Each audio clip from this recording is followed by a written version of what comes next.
কখনো কি ভেবে দেখেছেন, এক নারী যদি কোনো পুরুষের সংস্পর্শ ছাড়াই মা হয়ে যান, তবে সমাজ কি বলবে? অবাক হচ্ছেন? কিন্তু এমনটাই ঘটেছিল প্রাচীন ভারতে, দেবতাদের আশীর্বাদে, অলৌকিক মন্ত্রের দ্বারা।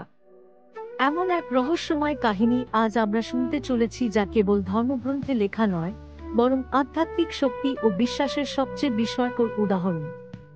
আজকের ভিডিওতে আপনি জানবেন কিভাবে পাণ্ডবরা জন্ম নিয়েছিলেন বিবাহিত জীবন থাকলেও স্বামীর সংস্পর্শ ছাড়াই।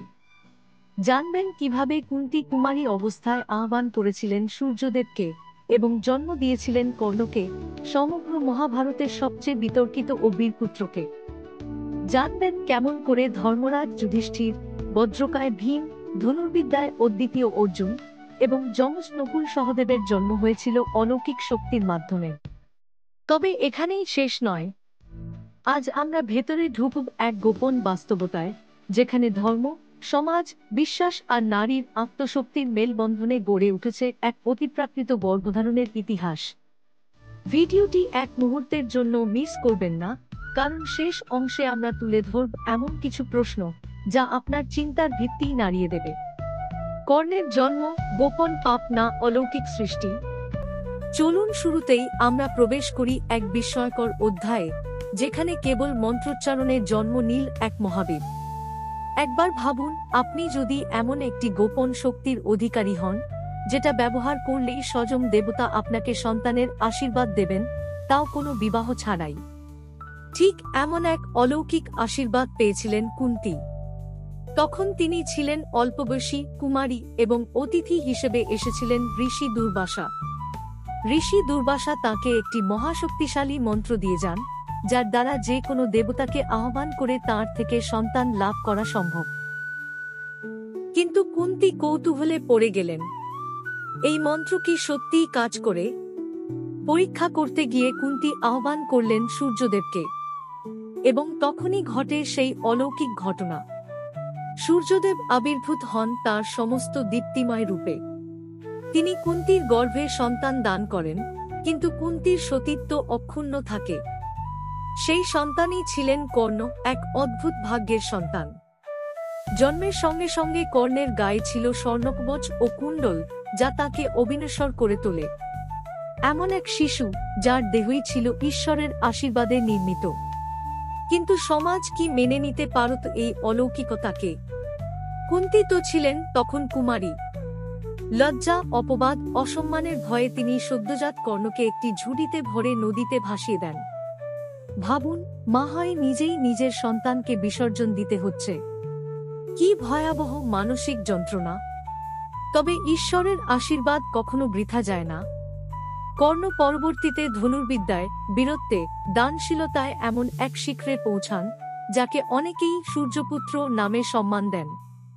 অথচ কর্ণ নিজের জন্ম পরিচয় জানতেন না যে যার বিরুদ্ধে যুদ্ধ করছেন তাঁরাই তাঁর ভাই। এই কর্ণের জন্ম কেবল এক কাহিনী নয়, এটি আমাদের ধর্ম ও সমাজের সীমারেখা নিয়ে প্রশ্ন তোলে। ঈশ্বরের আশীর্বাদ কি সমাজের নিয়মকে অতিক্রম করতে পারে না? যদি একজন নারী ঈশ্বরের কৃপায় গর্ভবতী হন, তবে সেটা কি অপমানজনক, না বরং এক মহাশক্তির প্রমাণ? বন্ধুরা, এই প্রশ্নের উত্তর আমরা নিজেরাই খুঁজব।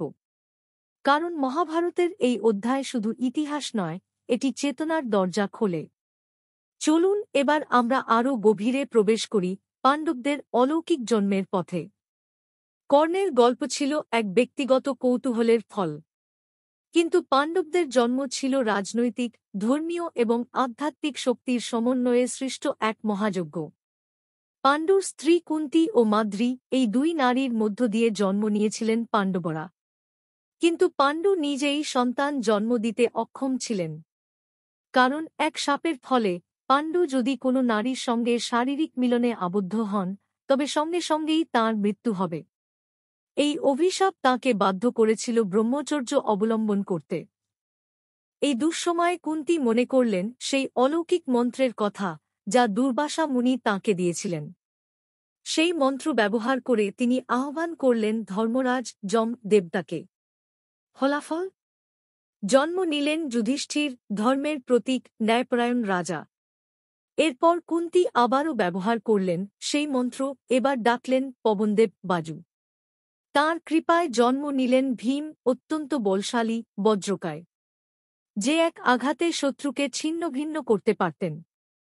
তৃতীয়বার কুন্তী আহ্বান করলেন দেবরাজ ইন্দ্রকে। ইন্দ্র হলেন যুদ্ধে ও বীরত্বের দেবতা। তাঁর আশীর্বাদে জন্ম নিলেন অর্জুন, ধনুর্বিদ্যায় অদ্বিতীয়, কৃষ্ণের প্রিয়, গীতার শ্রোতা। মাদ্রীও পরে এই মন্ত্র ব্যবহার করার সুযোগ পান। কুন্তী তাঁকে একবার এই মন্ত্র ব্যবহার করতে দেন। মাদ্রী আহ্বান করেন অশ্বিনী কুমার, দেবতাদের চিকিৎসক যমজ, এবং তিনি যমজ সন্তান লাভ করেন, নকুল ও সহদেব। নকুল ছিলেন রূপে অনন্য, আর সহদেব ছিলেন জ্ঞান ও গণনায় অসাধারণ। এইভাবে 5টি সন্তান জন্মগ্রহণ করেন 5 জন দেবতার আশীর্বাদে, কোনো শারীরিক মিলন ছাড়াই।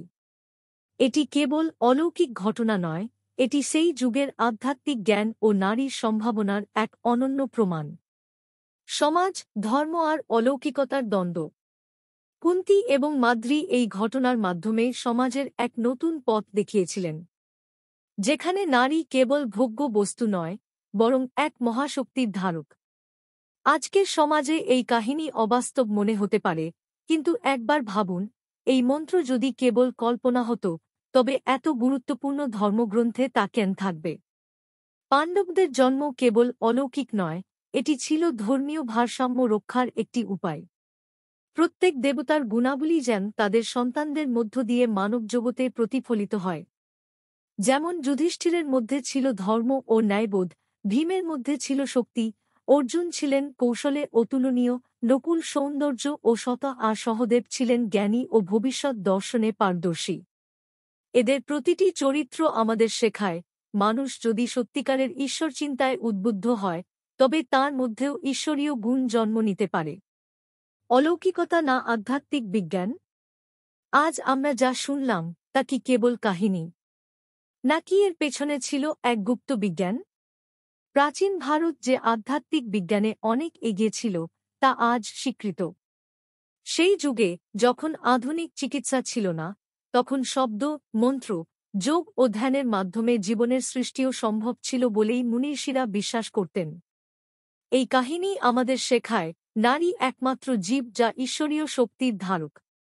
কুন্তী ও মাদ্রী সেই যুগে যা করেছিলেন, তা কেবল মাতৃত্ব নয়, বরং মানবজাতির ভবিষ্যৎ রক্ষার একটি মহতী প্রচেষ্টা। বন্ধুরা, এই ভিডিওর মাধ্যমে যদি আপনি নতুন কিছু জানতে পারেন বা অনুভব করেন, তবে অবশ্যই লাইক, শেয়ার ও সাবস্ক্রাইব করতে ভুলবেন না। আর কমেন্টে জানিয়ে দিন, আপনি কি বিশ্বাস করেন এই অলৌকিক গর্ভধারণ ছিল সত্য, না এটি কেবল এক আধ্যাত্মিক প্রতীক? দেখা হবে পরবর্তী রহস্যময় কাহিনীতে। ততক্ষণ পর্যন্ত হিন্দু বিচার এর সঙ্গে থাকুন, সত্যের পথে থাকুন।